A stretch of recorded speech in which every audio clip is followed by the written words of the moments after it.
안녕하세요. 저는 30대 후반 여자입니다.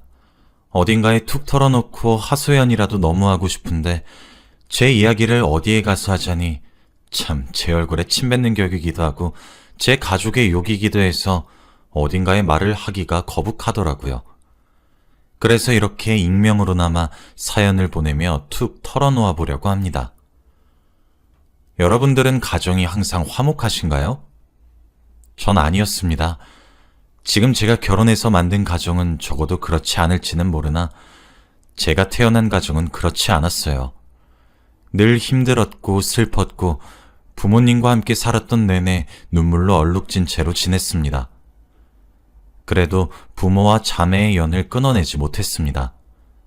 그래도 가족이니까 하는 이 마음 하나만으로 말이에요. 저에겐 4살 어린 여동생이 하나 있습니다. 정말 작고 사소한 것부터 크고 대단한 것까지 정말 많은 차별을 받으면서 자랐습니다.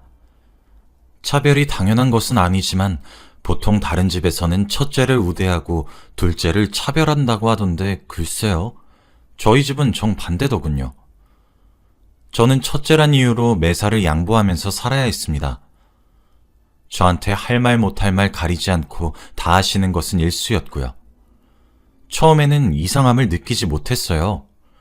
그런데 제가 초등학생이 되고 중학생이 되고 제 동생이 점점 커가면서 절 따라 학교를 입학하기 시작하니까 저도 그제서야 차별을 당하고 있던 사실을 알게 되었어요. 저는 늘상 동생의 행동으로 인해 항상 함께 혼나야 했고 동생을 제대로 보지 못했다는 말을 들었을 때마다 정말 억울했습니다. 아이들은 어른들의 생각보다 훨씬 더 영악한 편이죠. 동생도 자신의 말에 부모님이 오냐오냐 하는 것을 매우 잘 알았고 자기 애교에 껌뻑 죽으시는 것도 너무 잘 알았어요. 어쩔 땐 동생이 잘못해놓고 제 탓이라고 울어서 엄마가 저보고 왜 이렇게 동생을 못살게 구느냐고 혼을 내셨던 적이 있어요. 저는 억울해서 아니라고 동생이 거짓말을 치고 있다고 항변했습니다. 그런데 그때 엄마 품속에 안긴 동생의 얼굴을 보게 되었는데 절 보면서 반달 모양의 눈웃음을 치며 비웃고 있더군요. 그 당시 저는 고등학교에 입학했고 동생은 이제 초등학교 졸업반인 13살 나이였고요. 저도 어렸는데 동생이 눈웃음 치며 절 비웃는 모양이 마음에 들었겠습니까? 저도 모르게 손을 들어 동생의 머리채를 잡아 흔들었습니다. 당연히 동생은 비명을 질렀죠. 제가 4살이나 더 많은데 초등학생 하나가 힘겨웠겠어요? 목이 터져라 비명을 질렀고 안방에서 아빠가 나오셔서 거실에 펼쳐진 광경을 보고 제 뺨을 때리셨어요. 뭐 하는 짓이냐고 소리를 빽 지르시는 것은 덤이었고요. 저는 동생이 먼저 비웃고 잘못도 동생이 했는데 왜 내가 욕을 먹고 뺨을 맞아야 되냐고 바락바락 소리를 질렀습니다. 엄마는 자지러지게 울고 있는 동생만 안아달래고 아빠는 저한테만 호통을 치는데 제가 가족에게 왕따를 당하고 있던 사실이 그제서야 뼈저리게 느껴졌고 그 사건을 계기로 가족에게 마음의 문을 닫아버렸습니다. 그리고 저도 더 이상 참고 지내지 않았어요. 동생이 그렇게 깝죽거리면 엄마나 아빠가 집을 비우셨을 때 정말 개패듯이 팼습니다. 알고 있습니다. 저도 표현 방식이 잘못되었다는 사실을요. 그런데 저도 당시 어린아이였습니다. 제가 거기서 뭘 더 해야 했을까요? 말하면 들어주길 하나, 설명을 하면 듣는 척이라도 하나, 그저 동생. 물론 그렇게 저한테 얻어터지고 나면 동생은 부모님께 일렀어요. 저도 얻어터졌죠, 부모님한테요. 그러면 전 다음 날에 또 동생을 전날보다 더욱 세게 팼어요. 4살 어린 악마 같은 동생 하나 못 이겨서 부모님께 억울하게 처맞는 내가 너무 불쌍했고 동생 하나 못 잡아서 휘둘리기도 싫고 분노가 넘실넘실 되더라고요.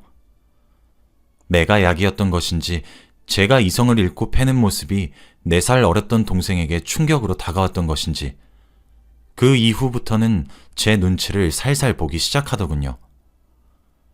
저는 동생을 사람 취급도 하지 않아 말도 걸지 않았는데 동생이 제게 시비를 걸지 않으니 자연히 저희의 피 터지는 싸움은 잠시 일단락되었어요.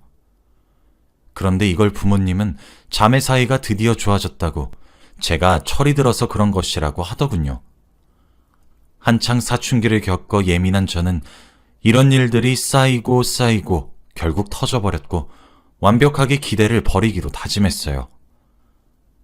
집을 떠나고 싶어서 공부를 정말 목숨 걸고 했습니다.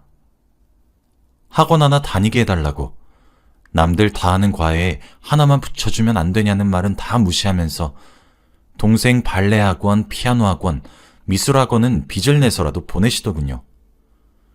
인강 하나 끊어주지 않는 부모를 보면서 더 의지를 다졌고 정말 새벽에 일어나 학교에 가서 공부하고 또 하고 또 했고 야자고 끝나고 집에 와서도 새벽 늦을 때까지 미친 듯이 공부했습니다.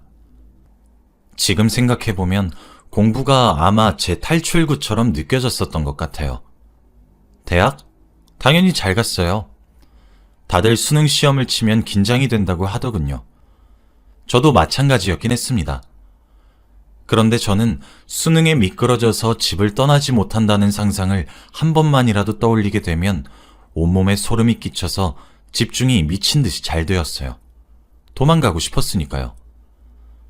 천만다행으로 그해 수능을 이제껏 공부해왔던 것 중에 최고로 잘 보았고 한국에서 세 손가락 안에 꼽히는 대학을 장학금을 받으면서까지 가게 되었습니다.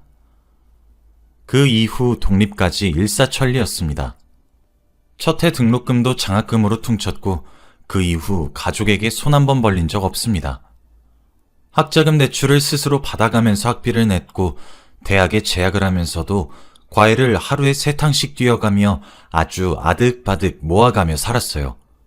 그래야 생활비랑 학비가 어느 정도 충당이 되니까요. 남들 다 하는 꽈팅, 연애, 즐길 시간, 술 먹고 놀기? 단 한 번도 못했어요. 그 시절 누군가는 저에게 왜 이렇게 아등바등 사냐고, 부모님께 도와달라고 하면 안 되냐고 묻더군요. 그러게요. 저도 이해가 안 되었습니다. 남들은 부모 사랑 듬뿍 받고 잘만 살아가는데 왜 저는 이런지 말이에요. 휴학도 하지 못했고 정말 앞만 보고 달리며 대학을 졸업했습니다. 그 와중에도 대외 활동과 자격증 공부를 틈틈이 해가면서 스펙도 쌓아놔서 졸업과 동시에 취업도 수월했죠. 그렇게 아등바등 살아온 것이 드디어 빛을 발한 것인지 남들은 취직이 안 된다고 한탄을 할 때 저는 제가 붙은 대기업들과 공기업들 사이에서 어디에 가면 좋을지를 비교를 했죠. 그렇게 스스로 돈을 꽤 많이 벌기 시작하니 삶이 나아지더군요. 여유로움이 꽤 생겼고 취미생활을 할 수준의 윤택한 삶이 되었죠. 그런데도 부모와의 연을 끊어내지 못하겠더군요. 1년에 몇 번 요즘은 잘 지내냐는 한마디 해주는 것이 뭐라고 그 정을 못 떼어내겠더라고요. 그렇게 매달 얼마씩 생활비를 보내드렸고 비싸서 못 사겠다는 것들 할부로 다 사다 줬어요. 동생 학비도 제가 댔고요. 그러다 전 좋은 사람 만나서 결혼을 했고 그렇게 몇 년이 흘렀습니다. 뭐 심은데 뭐가 난다고 제 남편이 참 좋은 사람인 만큼 시댁 부모님들도 정말 좋으신 분들이십니다. 제게 항상 의견을 물어보시고 늘 사랑으로 보듬어 주세요. 아버님도 제게 종종 꽃을 한 송이씩 사다 주기도 하고 어머님은 제가 남편과 시댁에 가면 제가 좋아하는 걸로만 상을 차려주시는 거예요. 저희 엄마는 제가 뭘 좋아하는지도 모를 텐데 말이죠. 그래서 제가 친정보다 시댁에 정이 더 많이 가는 것도 어찌 보면 자연스러운 것이겠죠. 그러던 사이 동생도 결혼을 했어요. 그리고 아이를 낳았죠. 그런데 날 때부터 아픈 아이였습니다. 아무리 얄밉고 미워도 혈육이라고 동생이 힘들어하는 것이 좀 안타깝더군요. 저의 조카로 태어난 아이는 혈소판 치료를 해야 하는 아이였습니다. 저는 뱃속에 둘째를 임신 중이어서 도와줄 수가 없었고 친정 부모님은 너무 나이가 많으셨어요. 그렇다고 제부되는 사람은 고혈압에 걸려서 안 된다고 하더라고요. 제 동생은 자기가 낳은 자식이랑 혈액형이 달랐고요. 그래서 안타까웠는데 그러던 도중 정말 조카의 생명이 급박할 정도로 위급했던 순간이 한번 찾아왔습니다. 마침 제 남편이 그곳에 있었고 급하게 검사를 했는데 혈소판을 수혈하기에 적합한 사람이더군요. 혈액형도 같았고요. 그렇게 제 남편은 좋은 마음으로 혈소판을 주었습니다. 저는 그게 끝인 줄로만 알았습니다. 혹시 여기 계시는 분들은 모를까 싶어 적어보는데 혈소판 헌혈은 일반 헌혈과는 조금 다릅니다. 일단 소요 시간부터 다르고 2주 간격으로 할 수 있어요. 그러니까 1년에 24회로 규정하고 있습니다. 그런데 제 남편은 그 이후 조카가 아플 때마다 동생네 부부에게 불려가 2년 내내 총 40회의 수혈을 해주었더군요. 이것도 아주 우연한 기회에 동생이 제 남편에게 연락한 것을 보게 되어 남편을 추궁하여 알게 된 사실입니다. 제가 본 연락도 지금 당장 병원으로 와달라는 연락이더라고요. 저는 그걸 보고 눈이 돌았고 안 보냈습니다. 이게 미쳤나 싶더라고요. 전화가 불티나게 오는 거 제가 다 받아서 네 알아서 해결하라고, 왜 엄한 사람 잡냐고 소리란 소리를 고래고래 지르고 안 보냈습니다. 너무하다 생각할 수 있는데 내가 왜 보내야 하는 건지 이해가 안 되더라고요. 뻔히 2년이란 기간 동안 속인 남편도 미웠어요.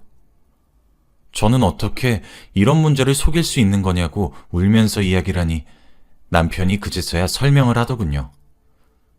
처제가 그때 위급했던 상황을 넘기고 난 이후 종종 부탁을 하기 시작했는데 아무래도 주위에서도 혈소판을 받는 것이 하루 이틀이라 가족인 나에게 연락을 하는 것 같아서 몇 번 도와주다 보니까 이렇게 되었다고.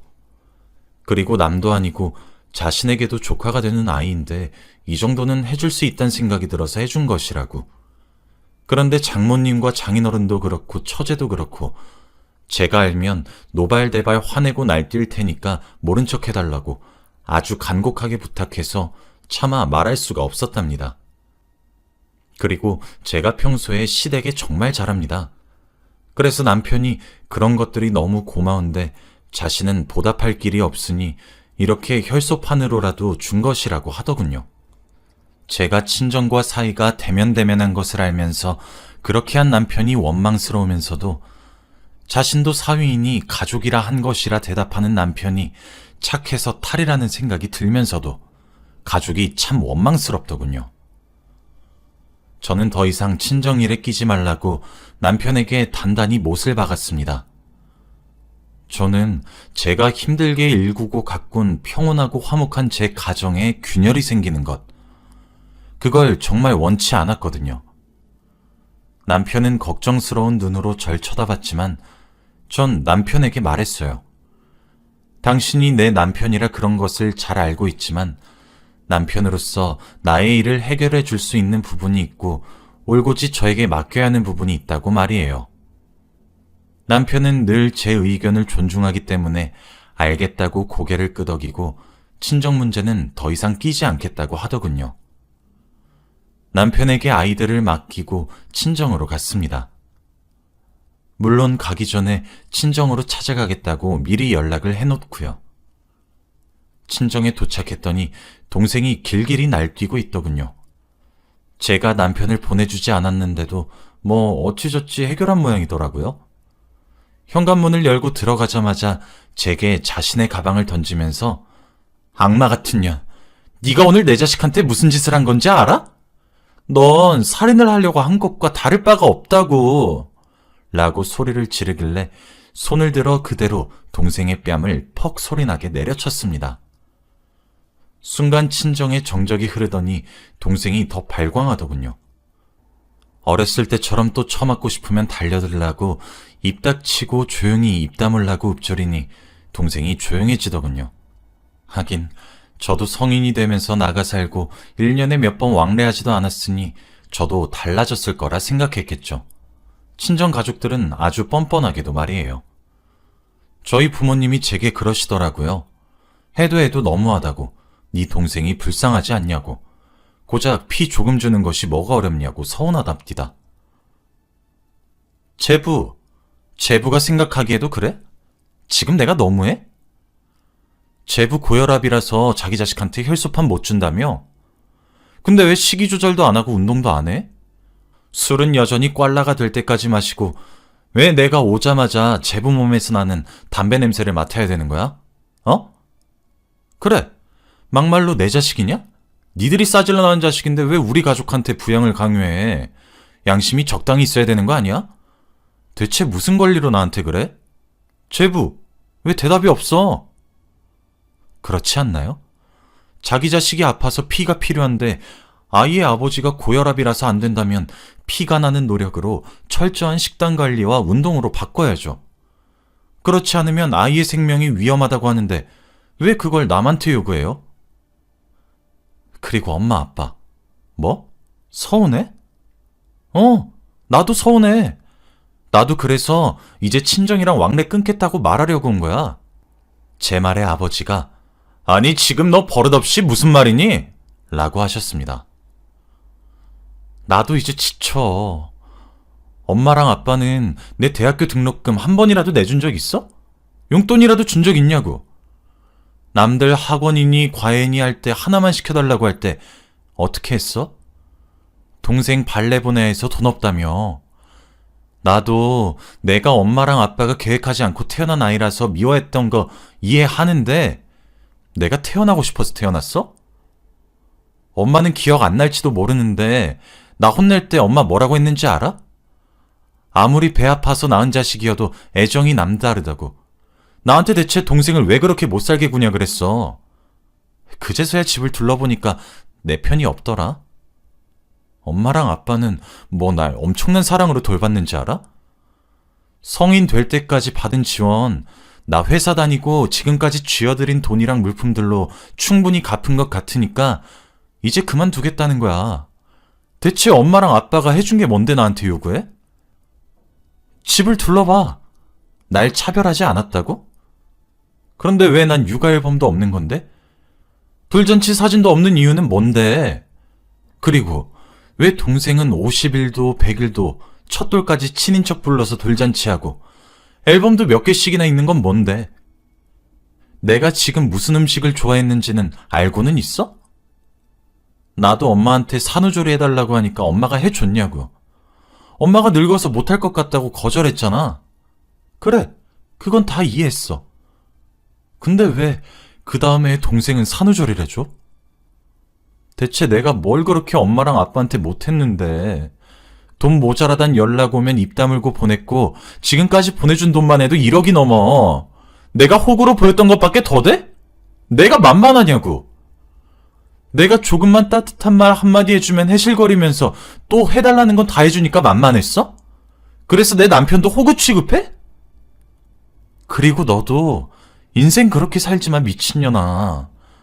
내가 2년 동안 까맣게 모르고 남편이 40차례나 혈소판 제공한 것만 생각하면 화가 나다 못해 피가 거꾸로 솟아서 너 지금 어디 쳐 매달아 놓고 반 죽이고 싶은 거 겨우 참고 있으니까.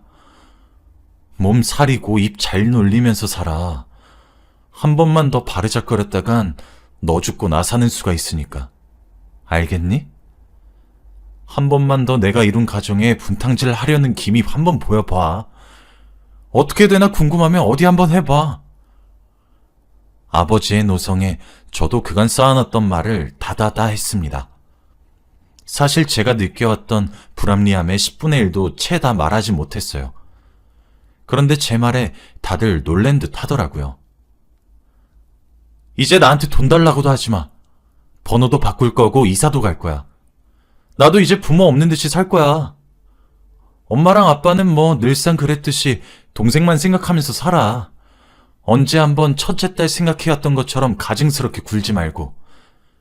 그리고 너도 제발 두 팔 두 다리 멀쩡하면 네 인생 네가 구제해. 사람 짜증나게 하지 말고. 나는 너 엄마 아빠 돌아가실 때나 볼 거니까 제발 연락 좀 하지 말고 찾지 좀 마. 엄마랑 아빠도 제발 이제 좀 사랑받고 안정적으로 살고 있는 나 좀 내버려 두라고. 나한테 미안하고 죄스러운 마음이 조금이라도 있으면 좀 냅두라고. 전 가족들에게 마지막 경고를 하고 그렇게 친정을 한바탕 휘젓고 나갔고 집으로 돌아와서 남편에게 안겨 엉엉 울었습니다. 아무래도 남편은 제 이야기를 들으며 할 말을 고르는 듯한 표정이었지만 결국 제게 잘했다고 하고 자신도 제 친정과 거리를 두겠다고 하더군요. 그렇게 친정과 연을 끊고 황급히 이사를 갔어요. 번호도 바꿨고 잘 지내고 있었습니다. 그런데 며칠 전에 엄마가 제 회사에 찾아오셨더라고요. 반찬들을 바리바리 싸서 말이에요. 참 기가 차죠? 회사까지 찾아온 것은 주위 사람들 눈치도 보여서 결국 엄마를 데리고 커피숍에 데려갔더니 엄마가 그제서야 제게 사과를 건네시며 눈물을 흘리시더라고요. 제 나이 30을 훌쩍 넘어 이제 40을 바라보고 있는데 말이에요. 정말 하나도 안 슬펐고 어이가 없었습니다. 돈 필요해서 이러냐는 제 질문에 아니라고, 정말 미안하다고, 그날 제가 그렇게 소리를 버럭버럭 지르고 며칠 동안이나 생각을 해봤는데 이제서야 죄를 알겠다고, 그래서 온 것이라고 하더라고요. 이제라도 늦었겠지만 엄마랑 딸처럼 지내보자고 하면서요. 그래서 집에 찾아갔더니 이사가구 없고 저랑 남편의 번호도 바뀌어 있고 시댁에 연락하기엔 염치가 없고, 그래서 제가 다니고 있는 회사로 찾아오셨다고 하더군요. 정말 하나도 반갑지 않았어요. 사과도 화해하자는 손길도, 만약 제가 이렇게 빵 터지기 전에 먼저 내밀었으면 좀 달라졌을까요? 저는 그날 엄마가 들고 오신 반찬통을 그대로 엄마 손에 쥐어드리고 다시 돌려보냈습니다. 너무 늦었다고, 저는 이미 시댁을 친정으로 생각하기로 했다고 하면서요. 엄마가 서럽게 눈물을 흘리시는 걸 보면서도 가슴 하나 아프지 않더군요. 돈이 필요해서 돈 잘 버는 딸 자식 놓치기 싫어 흘리는 악어의 눈물처럼만 보이더군요. 제 등골을 빼먹던 친정이 사라지니 삶이 더욱 윤택해지고 제 아이들과 남편, 그리고 시댁에 쏟아부을 수 있는 금전적 여유도 생겨서 저는 좋습니다. 그런데 문득 제가 이렇게까지 부모를 부정하는 저 스스로를 볼 때면 이런 생각을 하는 것이 정상인가 싶어서 이렇게 익명으로 여러분들에게 여쭤봅니다. 여러분들이 보기에도 제가 너무 과한 처사인가요? 아니면 이해가 되시나요? 어떤 말이든 겸허히 받아들일 겁니다. 여기까지가 제 이야기였고 끝까지 들어주셔서 감사합니다.